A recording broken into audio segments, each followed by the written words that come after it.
భగవాన్ డేట్ల ప్రకారం డిసెంబర్ 30న పుట్టారంట. తిరుచెళ్ళులో పుట్టారు. వారు పుట్టిన ఊరు తిరుచెళ్ళి. ఏదో ఒక యుగంలో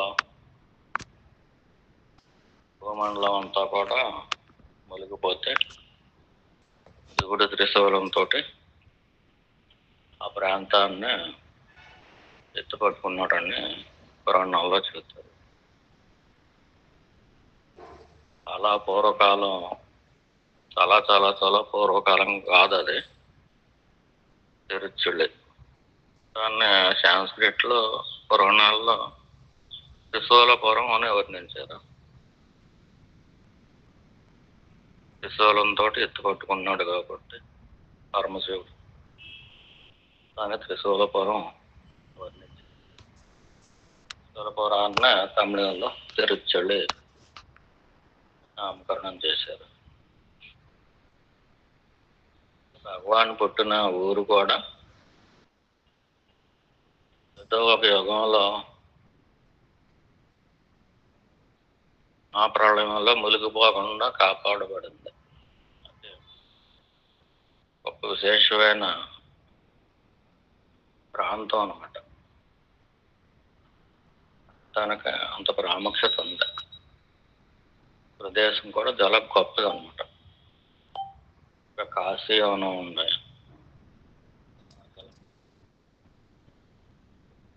అలాగే కొన్ని కొన్ని ప్రదేశాలు చాలా మహిమని కలిగి ఉంటాయి. ఎన్నో యుగాల క్రితం ఆ మహిమ కలిగి ఉన్నప్పటికీ కూడా దాని ప్రభావం ఎన్ని యుగాలైనా కానీ ఎంతో కొంత ఉంటుంది. మనం ఉపయోగించుకోవడం బట్టి ఉంటుంది. ఒక ప్రదేశానికి ఒక మహిమ కూడా ఉంటుంది, ఒక పవిత్రత ఉంటుంది. ఒక ఋషి ఒక చోట తపస్సు చేశాడు అనుకోండి, ఆ ప్రాంతం అంతా కూడా పవిత్రం అయిపోతుంది. అంతేకాదు ఆ ఋషి తపస్సు చేసిన కారణంగా తపోతరంగాలన్నీ కూడా ప్రాంతంలో. ఉదాహరణకి మీ ఇల్లు ఉందనుకోండి, దేవుడి పటం దగ్గర చిన్న గూడు లేదా దేవుడి గదో ఏదో ఉందనుకోండి, అక్కడ చూస్తే మిగతా గదుల్లో ఉన్న వైబ్రేషన్స్ మీరు పూజ చేసుకుని ఆ దేవుడి గది దగ్గర ఉన్న వైబ్రేషన్స్ వేరుగా ఉంటాయి. నా సొంత ఇంట్లోనే నా గదుల్లో పూజా మందిరం ఉన్న గది ప్రశాంతంగా ప్రసన్నంగా శాంతిగా ఉండటం మీకు అందరికీ తెలుసు. గదిలో ఉండే వైబ్రేషన్స్ వేరు, బెడ్రూమ్లో ఉండే వైబ్రేషన్స్ వేరు, హాల్లోకి ఎవరి లోపల వచ్చి వెళ్తూ ఉంటారో అక్కడ ఉన్న వైబ్రేషన్స్ వేరు. పూజా గదిలో కనీసం ఆ కొంతలకైనా శాంతి తరంగాలు అన్నట్టుగా మనకు వస్తూ ఉంటుంది. కొంతమందికి స్వతహాగా అనుభవంలో కూడా ఉంటుంది. బయట గదుల్లో ఉన్న తలపోట్లు రజోగుణ వైబ్రేషన్స్ ఆ పూజ గది దగ్గర ఉండవు. చిన్న చిన్న పూజలు చేసుకుని మనకే ఎలా ఉంటాయి.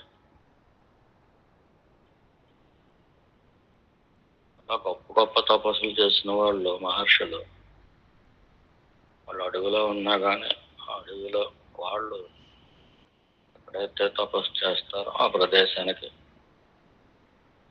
చాలా గొప్ప తపోశక్తి ఉంటుంది. నామం చేసుకుంటున్నారు అనుకోండి, ఒక గదిలోకి వచ్చింది సంవత్సరాల తరబడి ఆ జపం అలా చేస్తారు. ఉదయం ఒక మాల, సాయంత్రం ఒక మాల చేసినా కానీ గది గోడలకు కూడా వైబ్రేషన్స్ ఉంటాయి. ఆ గదిలో ఉన్న గాలి కూడా వచ్చిపోతూ ఉంటుంది, కానీ వచ్చిపోతూ ఉండే గాలి కాకుండా ఆ ప్రదేశం ఉంటుంది. ఆ గది కానీ ఆ ప్రదేశం అది ఎప్పుడూ కూడా రకమైన మ్యాగ్నెటిక్ పవర్ లాంటిది, తపశక్తి పవర్ ఉంటుంది అక్కడ. తిరుపతి వెళ్ళినా ఇంకెక్కడికి వెళ్ళినా ఏదైనా గుళ్ళోకి వెళ్తే కొన్ని ప్రదేశాల్లో చాలా ప్రశాంతంగా ఉంటుంది. మ్యాగ్నెటిక్ వైబ్రేషన్స్ లాగా, శక్తి లాగా ఏదో ఒక శక్తి దాన్ని ఆవరించుకున్నట్టుగా ఉంటుంది. అటువంటి ప్రదేశాల్లో ఆ పవర్ కారణంగా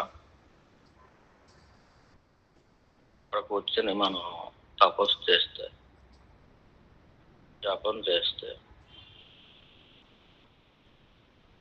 ప్రయత్నం చిన్నదైనా కానీ ఎక్కువ ఫలితం వస్తుంది. అందుచేతనే జపం చేసేటప్పుడు ఏదో ఒక ప్రదేశంలో మాత్రమే కూర్చోండి, రోజుకో చోట కూర్చోవద్దు. ఎర్లీ స్టేజెస్లో శాస్త్రం చదువుతుంది. నిజంగా తిరుచులి అనేది యుగాలకు ముందే ఎంతో పరమ పవిత్రమైన ప్రదేశం కాకపోతే పరమేశ్వరుడు స్వయంగా తన తిరుశూలంతో ప్రాంతం మునిగిపోకుండా ఎందుకు కాపాడుతాడు? అయితే అదే చాలా గొప్ప తపస్సు సంపన్నమైన ప్రదేశం అన్నమాట.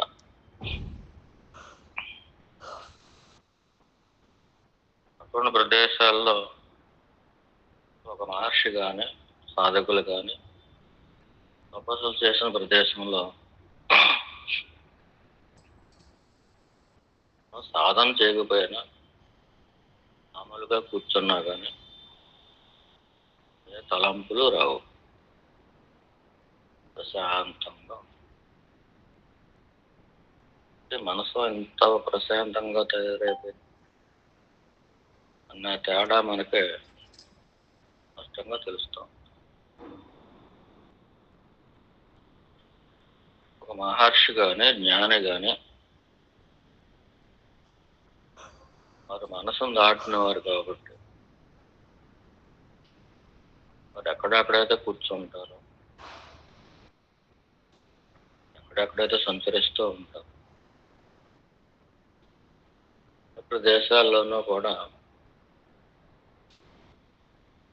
ఒక రకమైన శాంతి తరంగాలు, అనుగ్రహ తరంగాలు, ఒక శక్తి ఆ ప్రదేశానికి అంటబడుతూ ఉంటుంది.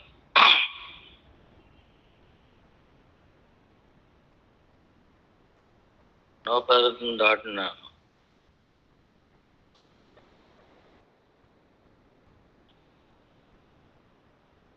కుర్చీలో కూర్చున్నారు అనుకుందాం. ఇంట్లోనే కుర్చీ ఉంది, కుర్చీలో కూర్చున్నారు. కొంతసేపు కూర్చుని లేచి వెళ్తే ఆ కుర్చీని అంటు పెట్టుకుని కొంతకాలం పాటు ఒక శక్తి ఉంటుంది.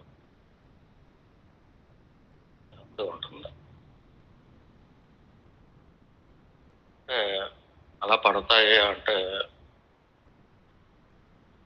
సైన్స్ ప్రకారం చూసిన, అబౌవ్ సైన్స్ స్పిరిచువల్ ప్రకారం చూసినా కానీ అది సత్యమే. మనం ఎక్కడెక్కడైతే కూర్చుంటామో ఆ కూర్చున్న ప్రదేశంలో మనం లేచి వెళ్ళిన తర్వాత కొంతసేపు అయినా, కొన్ని సెకండ్ల పాటు, కొన్ని నిమిషాల పాటు మన యొక్క తరంగాలు లేదంటే శక్తి సంబంధించిన లేదా మనసుకు సంబంధించిన ఆ రకమైన వేషం విడిచి వెళ్తాం. ఇది డైరెక్ట్గా కుక్కలైతే వాసన చూడగలం. ఒక వ్యక్తి ఎక్కడెక్కడైతే కూర్చుని వెళ్ళాడో ఒక దొంగను పట్టుకోవాలంటే వాడు ఎక్కడెక్కడ కూర్చున్నాడు ఏంటి అనేది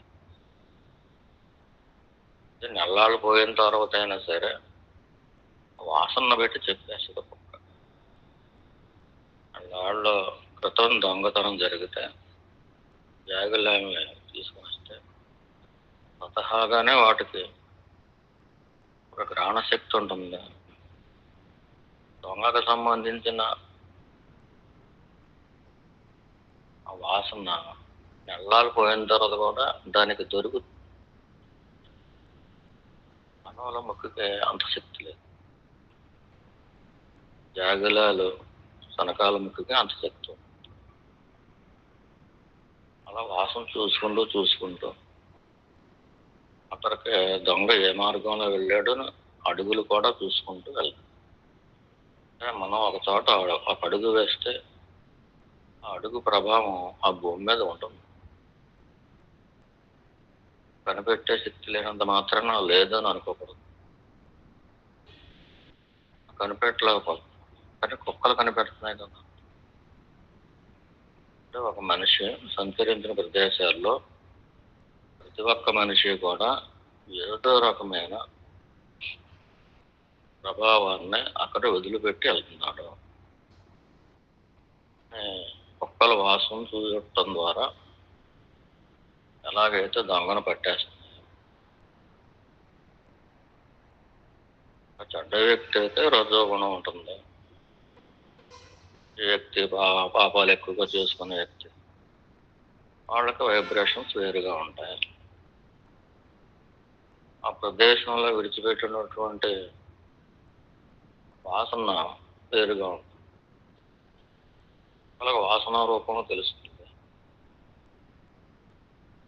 కానీ అది ఒక ఆవరణ, అయస్కాంత ఆవరణ అంటే మ్యాగ్నెట్ చుట్టూరు కూడా మ్యాగ్నెటిక్ తత్వం ఆ ఆవరణ ఎలాగైతే ఉంటుందో అదే విధంగా ప్రతి వ్యక్తి కూడా ఆ దేహం తాలూకు ఆఖరిలో ఒక చెయ్యి వేసినా కానీ దాని వాసన చూడగలుగుతుంది. ఒకళ్ళకి కూడా జరుగుతుంది. వాళ్ళకి నరవాసన ఉంటుంది,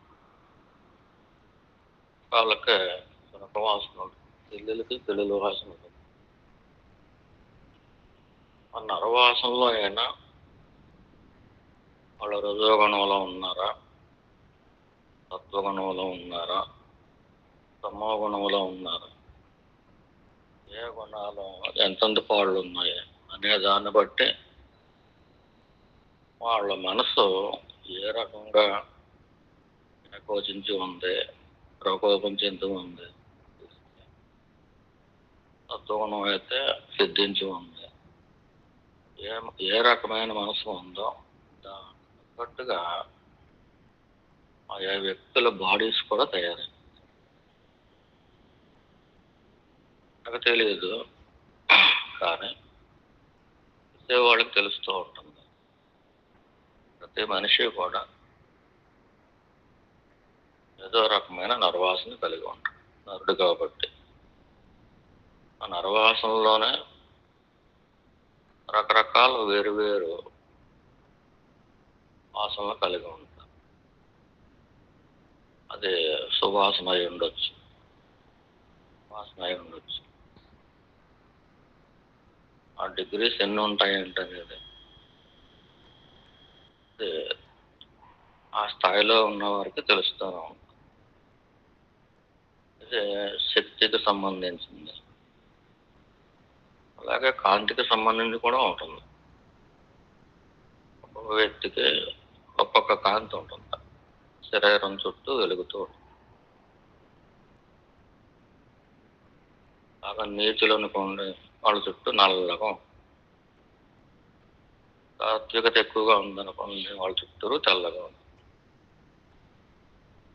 మధ్యలో ఉన్న వాళ్ళకి రకరకాల రంగులతో వెలుగు ఉంటుంది. దాన్నే ఆరా అని కూడా అంటారు. మనం అరుణాచలం వెళ్ళామనుకోండి, గిరి ప్రదర్శన చేస్తాం. అమావాస్య రోజున వెళ్ళినా కానీ ఏకాంతి లేని చోట కూడా గిరి అంచుల్లో అరుణవర్ణం కనపడుతుంది. కాంతి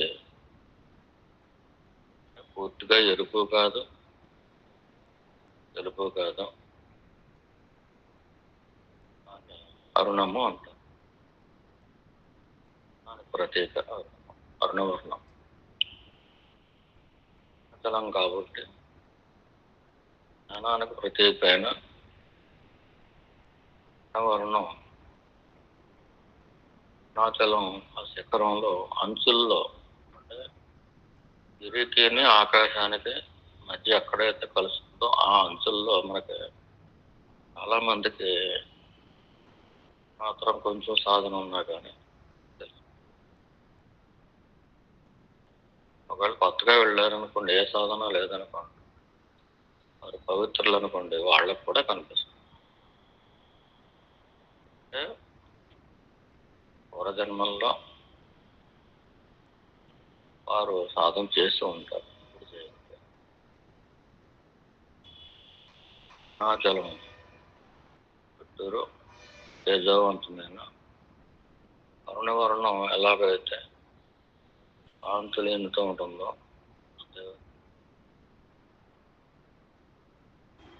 ఇట్లకే కాదు, ఆవులకే కాదు, ప్రతి జంతువు జీవరాశికి కూడా చుట్టూరు కాంతి కూడా ఉంటుంది. కనలేని వారికి చూస్తే చాలు మనం ఏ కాంతిలో ఉన్నామో తెలిసిపోతుంది. కాబట్టి మరి ముందే గ్రహించగలుగుతారు మన మనసు ఎలా ఉంది. నీటి మనసు అయితే నల్లగా కనిపిస్తుంది, ఇటువంటి తత్వం కలిగి ఉన్నారు అని తెలిసిపోతాం. పవిత్రులు అయితే తేజవంతంగా తెల్లగా కనిపిస్తుంది. మధ్యలో రకరకాల రంగులు ఉంటాయి. వారు ఏ స్థాయిలో ఉన్నారని మనం చూడగానే తెలిసిపోతుంది. అలాగే ఆమడ దూరం ఉన్నా కానీ వారి యొక్క శక్తిని బట్టి, వాసన బట్టి కూడా తెలిసిపోతుంది. మనం వారి దగ్గర మాట్లాడక్కర్లేదు. మనం ఒకవేళ ఏమైనా మాట్లాడినా కానీ ఆ మాటలతో సంబంధం లేకుండా మన దగ్గర ఉన్న కాంతి ద్వారా, మన దగ్గర ఉన్న వాసన ద్వారా, అలాగా మన దగ్గర ఉన్న శక్తికి సంబంధించిన అయస్కాంత క్షేత్రం ద్వారా వారికి తెలిసిపోతూ ఉంటుంది. కానీ జ్ఞానే మహర్షి ధర్మ దయాళుడు కాబట్టి యమ నుండి దోమ వరకు కూడా బిడ్డలుగానే కనిపిస్తారు. కాబట్టి ఎవరిని కూడా ద్వేషించడం, ఆశ్రయించిన వారిని నలుపులోంచి ఆ తెలుపులోకి, ఆ తేజస్సును తీసుకెళ్ళటం కోసం చూస్తాడు. పరమేశ్వరుడు వాళ్ళని తన దగ్గరికి ఎందుకు పంపిస్తాడు? ఆ డ్యూటీ ఈశ్వరుడే జ్ఞానం ద్వారా చేస్తాడు. జ్ఞానికి సంకల్పం ఉంటే సంకల్పం ఉంటుంది. కల్పించుకునే మనసునే దాటేసిన తర్వాత ఏదైనా ఎలా సంకల్పించుకోగలుగుతాడు? ఏదైతే ఈశ్వర సంకల్పం ఉందో అదే నెరవేరుతుంది. ఈశ్వరుడు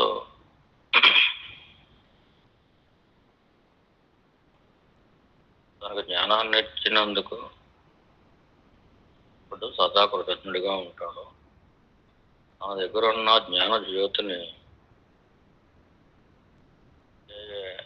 ప్రమిదలు కంటించాలి, ఎవరెవరికి ఎలాగా పంచాలి, శాంతి కూడా చేసుకుంటున్నాడు. ఏమో సంబంధం లేదు అన్నట్టుగా ఉంటుంది, కానీ దయాళువుగా మరి స్వభావమే దయగా మారిపోతుంది. తెలిసిన వాడు ఈశ్వరుడైతే ఏమి తెలియని వాడు జ్ఞానం. కానీ అక్కడ ఈశ్వర శక్తి ప్రవహిస్తుంది. పరమేశ్వరుడి యొక్క కరుణ, అనుగ్రహం తన ద్వారా ప్రవహిస్తుంది. ఆయన చేసుకునే పనికి మనం కాళ్ళు చేతులు ఆడిస్తే సరిపోదు. నా భావంతో జ్ఞానం.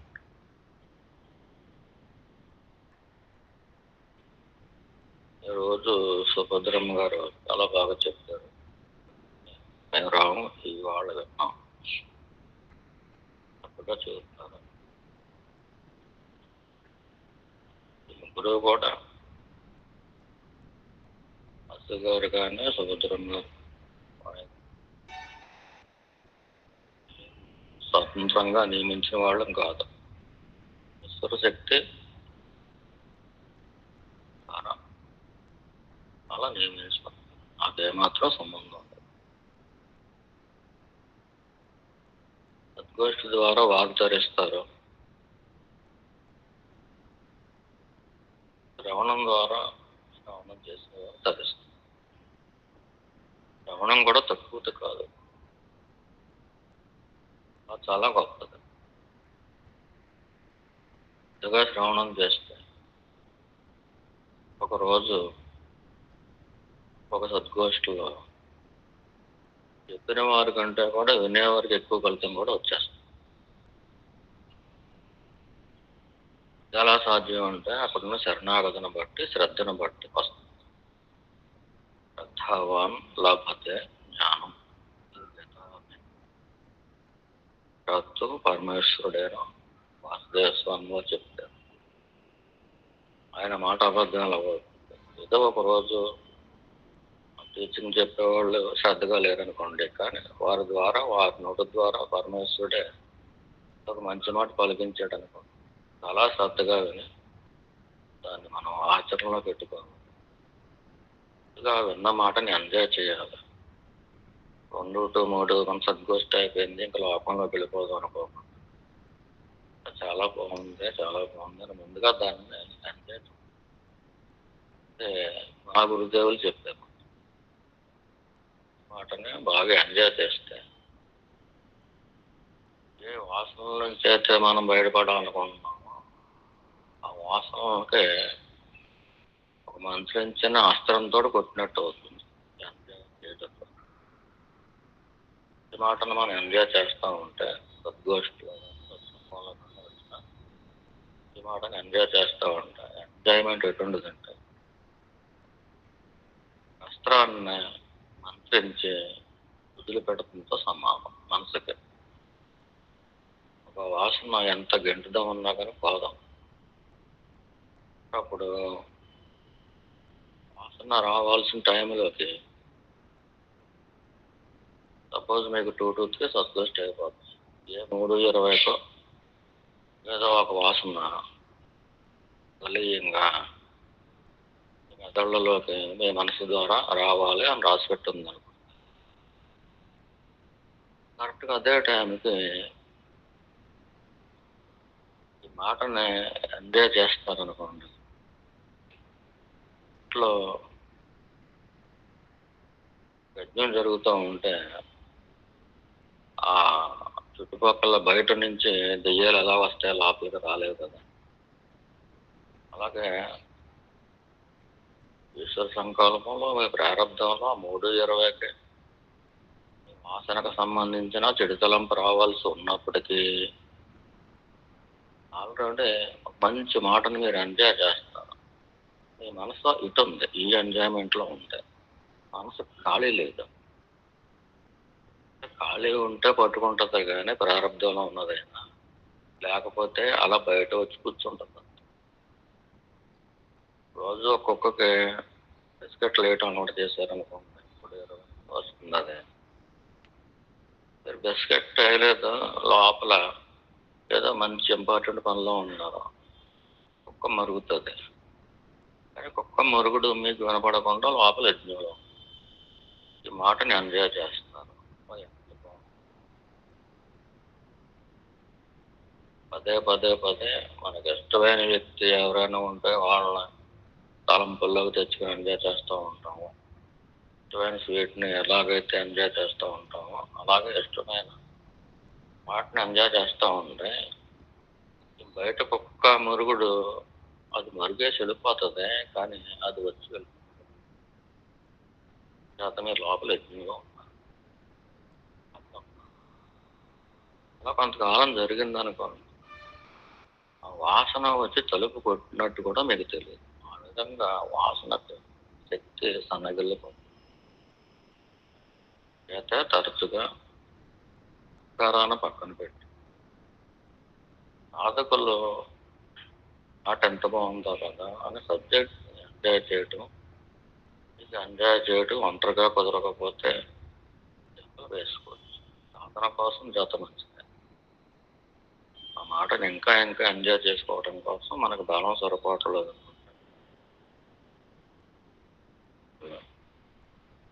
షేప్ చేసుకుని చక్కగా ఈ మాట ఎంత బాగుంది కదా, నాకు ఎలా అనిపించింది, దీని అర్థం ఎంత ఉందా, నేను ఇలా ప్రయత్నం చేస్తున్నాను, నువ్వు ఎలా ప్రయత్నం చేస్తున్నావు. లేదంటే ఒక్కొక్కరు ఒక్కొక్క బంగారం, ఒక్కొక్కరితో ఒక్కొక్క సేల్ ఉంటుంది.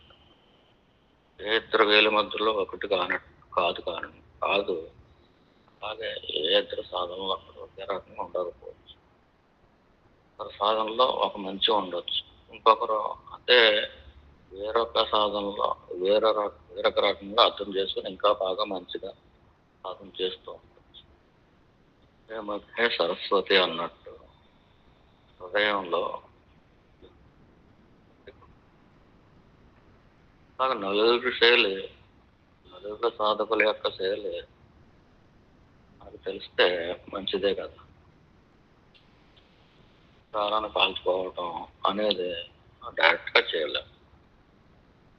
అహంకారాన్ని ఎవరైతే కాలుస్తారో వారిని స్మరించుకోవటం అనే ఎంజాయ్మెంట్లో పదే పదే చెప్పుకుంటూ ఉంటే మనం ఈశ్వరుడి స్మరణలోనే ఉన్నట్టు. ఈశ్వర స్మరణలో ఉన్నప్పుడు మన మనసు మీదకి ఏదైనా చెడు ప్రారంభాన్ని తెచ్చిపెట్టాలన్నా కానీ దానివల్ల అవదు. అయితే కొంచెం కృష్ణ పరమాత్మ సాన్నిధ్యంలో ఉన్నాడు కాబట్టి, సహచర్యంలో ఉన్నాడు కాబట్టి కర్ణుడు ఎంత గురి చూసి వదిలిపెట్టినా కానీ పీకి తెగిపోకుండా, కంఠం పోకుండా కిరీటం పోయింది. ఎందుకు పెడతాడు? పెట్టేది ఆయన డ్యూటీ, ఆయన చేస్తాడు పర్ఫెక్ట్గా. కానీ మనం ఆయనలో ఉండాలి. ఎంత విన్నా కానీ ఇంకా వినాలి, ఇంకా వినాలి. ఇంకా మనకి ఒకవేళ ఎవరో లేరు అనుకోండి ఫ్రెండ్స్, ఇక్కడ మనమే దాన్ని తిప్పుకుంటూ ఉండాలి, దాన్ని ఎంజాయ్ చేస్తూ. పని ఉందనుకోండి, పని చేసుకుంటూ ఎంజాయ్ చేయొచ్చు. చేసుకుంటూ ఆటల్ని ఎంజాయ్ చేసుకునే వారికి పనికి సంబంధించిన ఆ ప్రారంభం ఏదైతే ఉందో డైల్యూట్ అయిపోతుంది. నేను చేస్తున్నాను అనే భావన లేకుండా చేయమన్నారు గురుదేవుడు. చేస్తున్నాననే భావన ఎలా పోతుంది? ఎవరైతే చేస్తున్నారనే భావన పెట్టుకుంటున్నారో వారిని ఈ ఎంజాయ్మెంట్లో పెట్టారు మాత్రం వారికి తెలియకుండా పోతాయి. బయటకు ఒక్క మరుగుతూ ఉంటుంది, అది వినిపించదు. వాసన వచ్చి మనం ఒంటి మీద పడే టయానికి మనం వేరే పనిలో ఉన్నాం. ఆ ఒంటి మీద పెరగద్దు, అలా అలా డైల్యూట్ అయిపోతాం. ఇది చాలా చక్కటి మాట.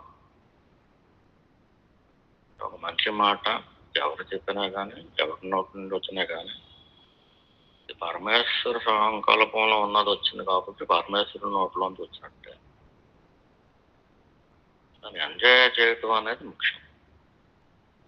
ఒక మంచి మాటని ఎంజాయ్ చేయటం ద్వారా చేస్తున్నాను అని అనుకునేది ప్రారంధానికి దూరంగా ఉంటుంది, ఎంజాయ్మెంట్లో ఉంటుంది. దీన్ని బాగా అలవాటు చేయాలన్న సంఘం మనకొకటి బాగా ఎక్కువ, కానీ భగవాన్ అనుగ్రహం వల్ల మనకు వారం వారం వచ్చేస్తుంది. కొన్న మాసంలో కొన్న ప్రారంధాలు వీటిని బట్టి ఆ ఒకటి సరిపోవట్లేదని చెప్పి భగవాన్ మనకు సద్గోష్ఠిని కూడా ఇచ్చారు. ఇంకా తొందరగా మనం పాస్ అవ్వాలి మాటల్ని 3 గంటలకు అయిపోతుంది కదా అని చెప్పి ఆ 3 గంటల తర్వాత మళ్ళీ లోకంలో వెళ్ళిపోకుండా ఇష్టమైతేనే మాట అయినా బాగుంటే కనుక దాన్ని పదే పదే ఎంజాయ్ చేసుకోవాలి, బాగా తిప్పుకోవాలి. ఒకసారి మర్చిపోతాం అనుకుంటే చెప్పింది ఎవరు అని కాకుండా అక్కడ చెప్పిస్తున్నది పరమేశ్వరుడే అనుగ్రహం. వాళ్ళ రూపాలని మనుషుల్ని కూడా పక్కన పెట్టేసి ఈ మాట వారి ద్వారా వచ్చినా కానీ ఈ వ్రతము ఇది అని అవసరమైతే రాసుకుని మరి సంఘాల్లో కొంతమంది రాసుకుంటాం. సద్గోష్ఠికి ఇంపార్టెన్స్ ఎవరు కానీ వాళ్ళు నిరంతరం మీతో అనుబంధం పెట్టుకోవడం కోసం సద్గోష్ఠి ఇచ్చాడు కాబట్టి భగవాన్ అనుగ్రహమే వస్తుంది. ఎంత బాగుంది అని కనీసం పొరపాటైనా తర్వాత కాలంలో మన ప్రయత్నం లేకుండా మనకు ఉన్నట్టుండి పైకి మన బ్రెయిన్లోకి వచ్చినప్పుడు మనకు అది తెలుస్తుంది. మనకున్న ప్రారంధం హృదయం వైపు ఉంటే గనక గురువు వైపు సత్యం వైపు చూసుకుంటూ ఉంటే గనక బయటకు చూస్తే ప్రారంధం ఉన్నట్టుకు వచ్చేస్తుంది.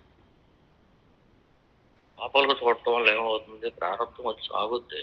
నీ మీద పడదామని చూస్తాను, ఎంతగా రావు, లోపల ఉంటాం, చూసి వెళ్ళిపోతాం. లేదా ఎంతో కొంత శాసనం వదిలిపెట్టాం. అంతేగాని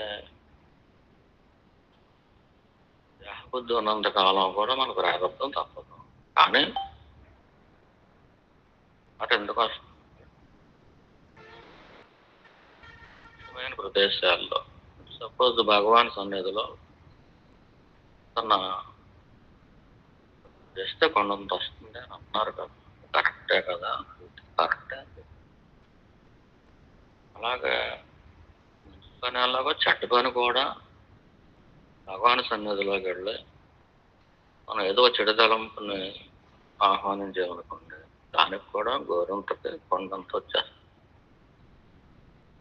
భక్తులు సుఖంగా ఉండాలి, భగవాన్ తెలుస్తూ ఉంటారు, కానీ ఆయన సన్నిధిలో ఏదైనా చెడు తలంపు వస్తే అలా ఎందుకు వస్తుంది, భగవాన్ చెప్పింది చేయట్లేదు. ఆ క్షణానికి ఎంజాయ్ చేసి వదిలిపెట్టారు వాసన. కానీ మనం చేసుకున్న పాపం కానీ ఒక సద్గురు సన్నిధిలో కూడా వస్తుంది అంటే అది ఎంత బలీయంగా ఉంది. ఆ రాక్షసు ఎంత జాగ్రత్తగా ఉంటే ఆ రాక్షసులోంచి బయటపడతాం. అంత బలం తెచ్చుకోవాలంటే మనం కేవలం సాధన, మన సొంత సాధన సరిపోతుంది. అనంతరం ఆ మంచి మాటలని గోష్ఠిలో అయినా కానీ సత్సంగంలో కానీ ఎక్కడైనా కానీ ఒక మంచి మాట వస్తే రాదు. పదే పదే తిప్పుకోవడం అంటే ఆ తిప్పుకోవడం నుంచి మనకి ఎంజాయ్మెంట్ రాదు. ఇది చేయడం కోసం అవంతా చిలుకుతారు, చిలక అన్నీ వచ్చాయి. అలా ఎప్పుడైతే ఆ హృదయంలో ఉండటానికి ప్రయత్నం చేస్తారో మన హృదయంలో కొన్నా పర్వాలేదు నెంబర్ వన్. ఎందుకంటే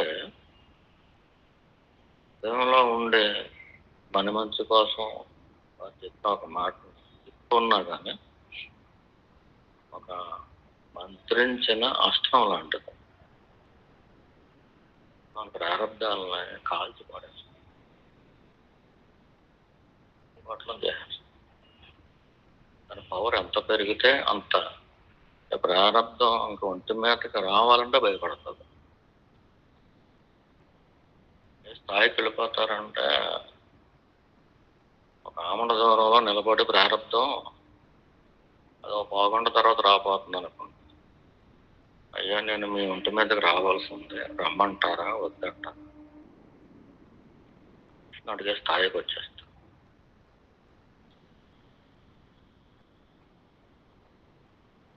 చంద్రమూర్తి అవతారం ముగించే ముందు ధర్మరాజు గారు ఒక యోగ రూపంలో వెళ్ళి అయ్యా మీ కాలం అయిపోయింది, రమ్మంటారా వద్దంటారా అని పర్మిషన్ కోసం వెళ్ళారు.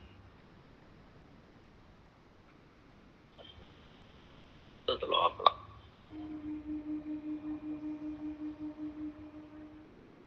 వాసన అవ్వచ్చు, ఒక చెడు ప్రారంభం అవ్వచ్చు, ఇంకోటి అవ్వచ్చు, ఇంకోటి అవ్వచ్చు.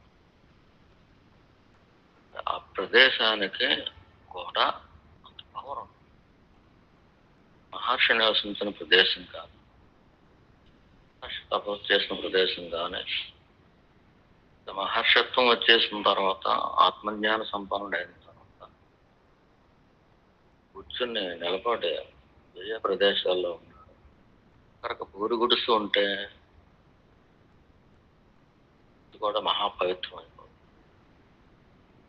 అంత పవర్ ఆ ప్రదేశానికి ఆటోమేటిక్గా వచ్చేస్తుంది వారు ఉండటం వల్ల. పెద్దలో శ్రీకృష్ణ పరమాత్మ శ్రీరామచంద్ర ప్రభువు వారు మీదకి అవతారం తీసుకున్నారు. వారు నడిచిన ప్రతి అడుగుకి కూడా భూదేవికి ఒక పులకించి వచ్చేదంట. దేవి పలకరించుకో అంత పవర్ వాళ్ళకి, విపరీతమైన శాంతి. అదే అలౌకికం అని చెప్పలేదు. పరమాత్మ కూర్చొని ఉంటే పౌర్ణానికి రాసి చేసుకునేవారు ఒక అలౌకికమైన ఆనందంలోకి వెళ్ళిపోయారు. వారే పరమ పవిత్రులైన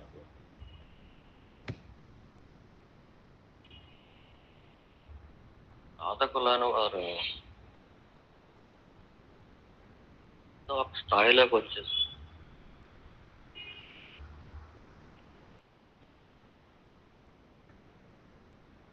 అదేం అక్కర్లేదు, ఎంతో బాగుంది. ఈ సన్నిధిని మాకు కోరికలు కూడా అవసరం లేదు. భగవాన్ దగ్గరికి వెళ్ళిపోయిన వాళ్ళు ఎంతో మంది ఉన్నారు.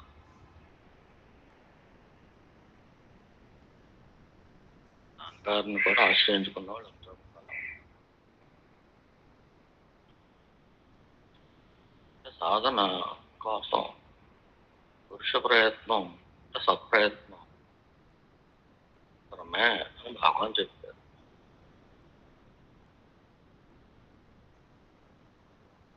ప్రయత్నం చేయగా గ్లాసు ఇందులో నుంచి నీళ్లు ముంచి గ్లాసు కూడా అందించారు. నోరు తెరవాలి కదా, కానీ మనం నోరు తెరవలేదు అనుకోండి. చిన్నపిల్లలు ఎలాగుంటాం తెలియట్లేదు కాబట్టి నోరు తెరవట్లేదు. బాగానే బలవంతంగా ఆ లేగదోడకు పట్టించినట్టు నోరు తెరిచి గొట్టంలో పోసేసారనుకోండి, గుట్ట తీయాలి కదా. లేకదోడే వేయాలి. తనలో చేసేస్తున్నాం అని చెప్పుకొని ఈ పురుష ప్రయత్నం అంతా కూడా ఒక గుటకతో సమానం. కూడా ఏమిటంటే బయటకు పంపిస్తే అలా సరే అలా కూడా చేస్తాడు. ఏదైతే అనుగ్రహమో దాని గుటకు వేయటానికి మనకి ఇష్టం ఉండలేదు. ఏం చేస్తాను అప్పుడు వేరే వేరే వాసన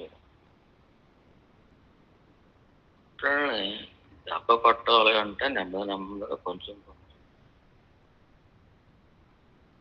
అని చెప్పిన మాటలు మంచి మాటలు మనకు నచ్చిన మాటలు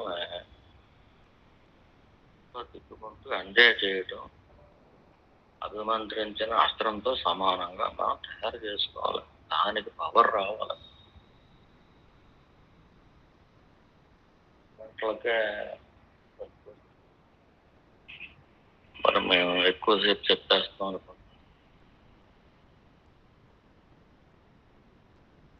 చెబుతామని అన్నా కానీ దాన్ని రకరకాల పనులకు ఉపయోగిస్తాం సమయాన్ని.